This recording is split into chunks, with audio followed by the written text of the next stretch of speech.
आपको thyroid disease है या नहीं, और आप ये जानना चाहते हैं तो वीडियो आखिरी तक देखिएगा। इंडिया के अंदर ऑलमोस्ट 10 में से 1 इंसान को थायराइड है, मतलब 10% से ऊपर का भी रेशियो है इंडिया में। इंडिया में 10 से 13% बोला जाता है, उसमें भी यूजली देखा जाए तो विमेंस में ज़्यादा होता है।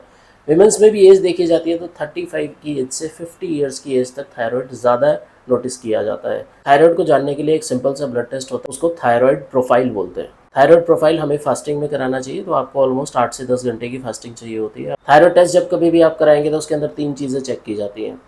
एक वो हार्मोन्स जो थायराइड खुद बनाता है, और एक वो हार्मोन जो पिट्यूटरी बनाता है थायराइड से काम कराने के लिए।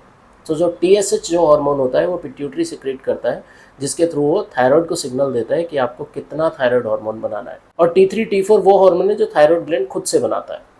तो जब कभी भी हाइपोथायरॉयडिज्म होता है, हाइपो का मतलब कम, मतलब आपको हाइपोथायरॉयडिज्म हो गया, इसका मतलब आपका T3 T4 कम बन रहा है, थायराइड खुद से कम हार्मोन बना रहा है, और ये पूरा करने के लिए पिट्यूटरी ज़्यादा से ज़्यादा TSH सिक्रीट करना स्टार्ट करता है, और उसमें TSH की वैल्यू बढ़ के आती है। तो हम TSH की बड़ी वैल्यू से अंडरस्टूड करते हैं कि पेशेंट को हाइपोथायरॉयडिज्म है।